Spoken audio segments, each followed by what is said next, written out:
ഇത് തേങ്ങ അരച്ചൊന്നും ചേർക്കാതെ സാധാരണ രീതിയിൽ നല്ല ടേസ്റ്റി ആയിട്ട് എങ്ങനെയാണ് ഈ കടലക്കറി വെക്കുന്നതെന്ന് നമുക്ക് നോക്കാം. അപ്പോൾ ആദ്യം തന്നെ നമുക്ക് ആവശ്യത്തിന് എന്തോരമാണ് ഒരു കറിക്ക് കടല വേണ്ടതെന്നുള്ളത് ഒരു പാത്രത്തിലേക്ക് എടുത്ത് വെച്ച് നല്ലതുപോലെ കഴുകിയെടുത്തതിന് ശേഷം കുറച്ച് വെള്ളം നമുക്ക് ഇതിലേക്ക് ഒഴിച്ചു വെക്കണം.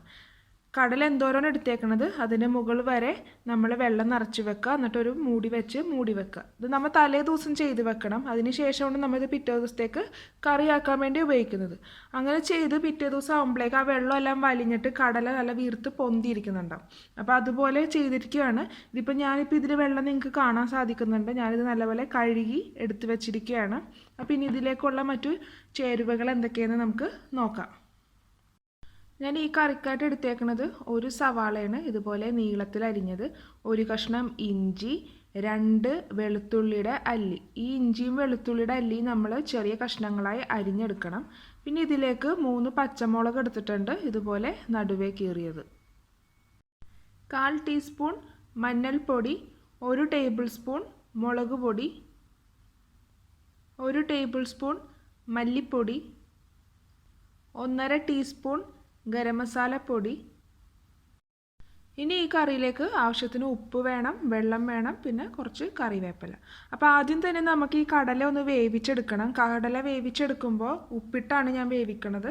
അപ്പോൾ നമുക്ക് ആദ്യം ഒരു കുക്കറിലേക്ക് ഈ കടല ഒന്ന് വേവിക്കാൻ വേണ്ടി ഇട്ട് കൊടുക്കാം. കുക്കറിലേക്ക് കടല ചേർത്ത് കൊടുത്തിട്ടുണ്ട്. ഇത് കുക്കറിലേക്ക് നമ്മൾ കടല ചേർക്കുന്നതിന് മുന്നേ നമ്മൾ നല്ലോണം കഴുകിയിട്ട് വേണം ഇത് ചേർക്കാൻ. ഇപ്പോൾ ഇതിലേക്ക് ഞാൻ ആവശ്യത്തിന് ഉപ്പ് ചേർത്തിട്ടുണ്ട്. കടല എന്തോരമാണ് ചേർത്തേക്കണത് അതിനേക്കാൾ കുറച്ച് മുകളിൽ വരെ ഞാൻ വെള്ളം ചേർത്തിട്ടുണ്ട്. ഒരുപാട് വെള്ളം ചേർത്ത് പോകരുത്. നമ്മുടെ ഈ കുക്കറിൻ്റെ മൂടി അടയ്ക്കുമ്പോൾ ഇത്രയും വ്യത്യാസമെങ്കിലും നമുക്ക് ആവശ്യമാണ്. ഇനി നമുക്കൊന്ന് വേവിച്ചെടുക്കാം.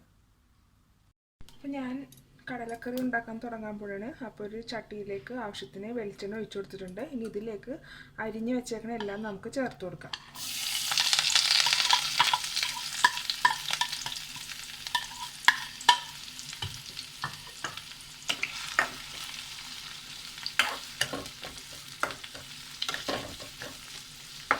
ഇതിൻ്റെ പച്ചമണം മാറുന്ന വരെ നമുക്കൊന്ന് വഴറ്റിയെടുക്കാം. ഈ സവാളയൊക്കെ നല്ല ഒന്ന് വാടി തുടങ്ങണ വരെ ഒന്ന് വഴറ്റണം. നല്ല ലൈറ്റ് ബ്രൗൺ കളർ ആവില്ലേ, ആ ഒരു പരുവം വരെ നമുക്കൊന്ന് വഴറ്റിയെടുക്കാം. അപ്പോൾ ഇതിൻ്റെ ആ വെളുത്തുള്ളിയുടെയൊക്കെ ആ മണമെല്ലാം മാറി എല്ലാം കറക്റ്റായിട്ടുണ്ടാവും. എപ്പോഴും ഇങ്ങനെയുള്ള കറി വെക്കുമ്പോൾ വെളിച്ചെണ്ണ ചേർത്ത് ഉണ്ടാക്കാൻ ശ്രദ്ധിക്കുക. ഞാനിപ്പോൾ ഇതിലേക്ക് ചേർത്തേക്കുന്നത് വെളിച്ചെണ്ണയാണ്. തീ കുറച്ച് വെച്ച് ചെയ്യുക, അല്ലെങ്കിൽ വെളുത്തുള്ളിയൊക്കെ പെട്ടെന്ന് കരിഞ്ഞു പോകും.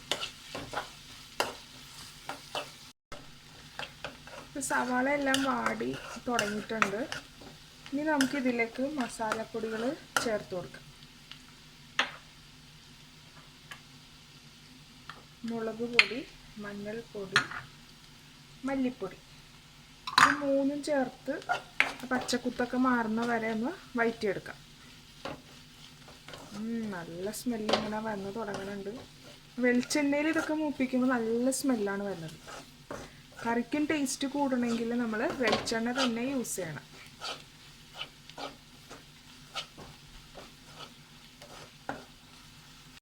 ഇനി നമുക്ക് എടുത്തു വെച്ചേക്കണ ഗരം മസാലയിൽ നിന്ന് കുറച്ച് ഇപ്പം ചേർക്കാം. നല്ലപോലെ ഒന്ന് വഴറ്റിയെടുക്കുക.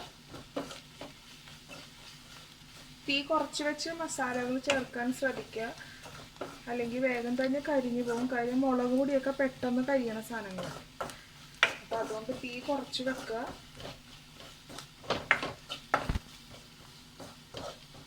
ഇതൊക്കെ പച്ചക്കുത്തൊക്കെ മാറിയിട്ടുണ്ട്. നമുക്കിനി ഇതിലേക്ക് കുറച്ച് വെള്ളം ചേർത്ത് കൊടുക്കാം.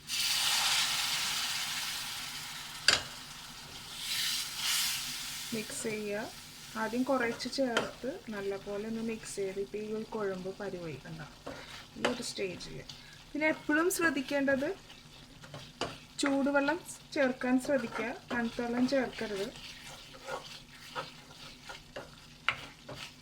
നല്ല പെർഫെക്റ്റ് കളറായി നമ്മുടെ ഗ്രേവി, നമ്മുടെ മസാല ഒക്കെ റെഡി ആയിപ്പോൾ.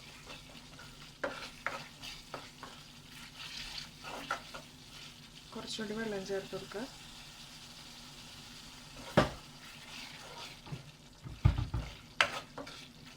ഇനി ഇതിലേക്ക് നമുക്ക് കടല ചേർക്കാം. നമ്മുടെ കടല എല്ലാം വെന്തു. നമുക്ക് കടല ചേർത്ത് കൊടുക്കാം. 4 വിസിലാണ് കേട്ടോ ഞാൻ കടല വേവിച്ചത്. നല്ല പെർഫെക്റ്റായിട്ട് വെന്ത് കിട്ടിയിട്ടുണ്ട്. നമുക്കൊന്ന് മിക്സ് ചെയ്തെടുക്കാം.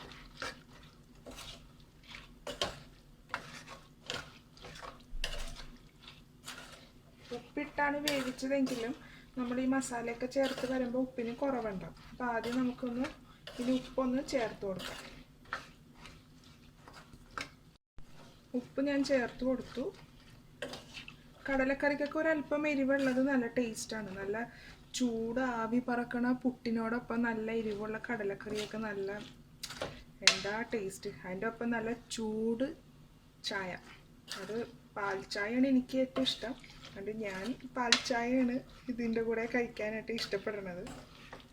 നല്ല ചായയും രാവിലെ തന്നെ നല്ല, നിങ്ങൾക്ക് എല്ലാവർക്കും ഇത് ഇഷ്ടമാണെന്ന് ഞാൻ കരുതുന്നു. അപ്പോൾ ഇതെല്ലാവരും ഒന്ന് ട്രൈ ചെയ്ത് നോക്കുക ഈ റെസിപ്പിയൊക്കെ ഒന്ന്. അപ്പോൾ ഇനി നമുക്ക് ഇതിലേക്ക് ചാറിന് ആവശ്യമുണ്ട്. ഇപ്പോൾ ഉപ്പെല്ലാം ചേർത്ത് എല്ലാം മിക്സ് ചെയ്ത് വെച്ചിട്ടുണ്ട്. ഇനി നമുക്ക് എന്തോരമാണ് ചാറ് ആവശ്യമെന്ന് വെച്ചാൽ അതിനനുസരിച്ച് വെള്ളം നമുക്കിതിലേക്ക് ചേർത്ത് കൊടുക്കാം.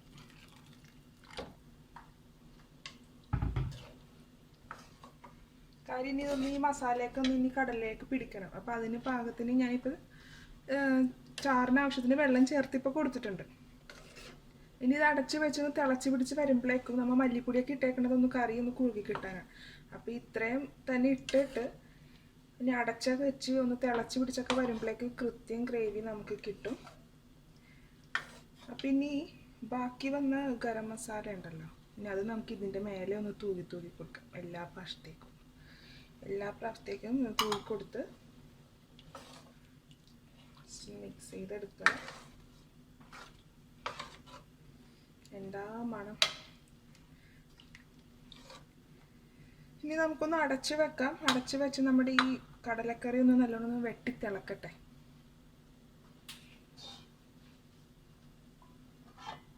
ഇപ്പോൾ നമ്മുടെ കടലക്കറി ഇങ്ങനെ നല്ലോണം വെട്ടി തിളക്കാൻ തുടങ്ങിയിട്ടുണ്ട്. ആ സൈഡിലോട്ടൊക്കെ നല്ല എണ്ണ ഇങ്ങനെ നല്ലപോലെ തെളിഞ്ഞൊക്കെ വന്നിട്ടുണ്ട്.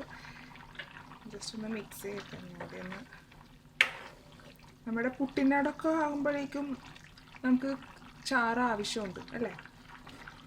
കാര്യം മല്ലിപ്പൊടി ഇടുമ്പോഴേക്കും നമ്മൾ പൊതുവെ കറിയിൽ മല്ലിപ്പൊടി ഇടുന്നത് കറി ഒന്ന് കുറുകി കിട്ടാനാണ്. അപ്പോൾ ഒരുപാട് അങ്ങോട്ട് വറ്റിച്ച് കഴിഞ്ഞാൽ ചാറ് ഒട്ടും ഉണ്ടാവും. ഈ വീട് ഇങ്ങനെ നിറഞ്ഞിരിക്കുന്നു, നല്ല മണം. ഈ മണം കേൾക്കുമ്പോൾ തന്നെ നമുക്ക് വിശക്കാൻ തുടങ്ങും. എനിക്കിപ്പോൾ വിശക്കാൻ തുടങ്ങി.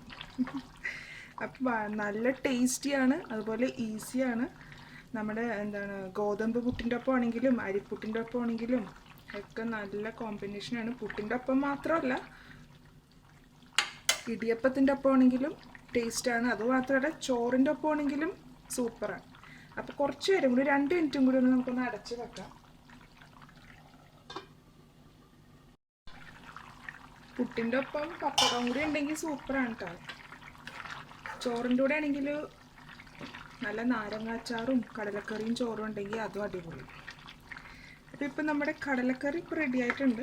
ഇനി നമുക്ക് തീ അങ്ങ് ഓഫ് ചെയ്തേക്കാം. അല്ലെങ്കിൽ ചാറ് ഒരുപാട് അങ്ങ് ഇട്ട് കഴിഞ്ഞാൽ വറ്റിപ്പോകും. നമുക്ക് എന്തായാലും ഇത്രയും ചാറ് വേണം പുട്ടിനോടൊപ്പമൊക്കെ ആണെങ്കിൽ കഴിക്കാനായിട്ട്. അപ്പോൾ നമ്മുടെ കടലക്കറി ഇവിടെ റെഡി ആയിട്ടുണ്ട്. അപ്പോൾ നിങ്ങളെല്ലാവരും തീർച്ചയായും ഈ റെസിപ്പി ട്രൈ ചെയ്ത് നോക്കുക. Thanks for watching my video. Hope you enjoyed it. Please subscribe my channel, follow and share my social network.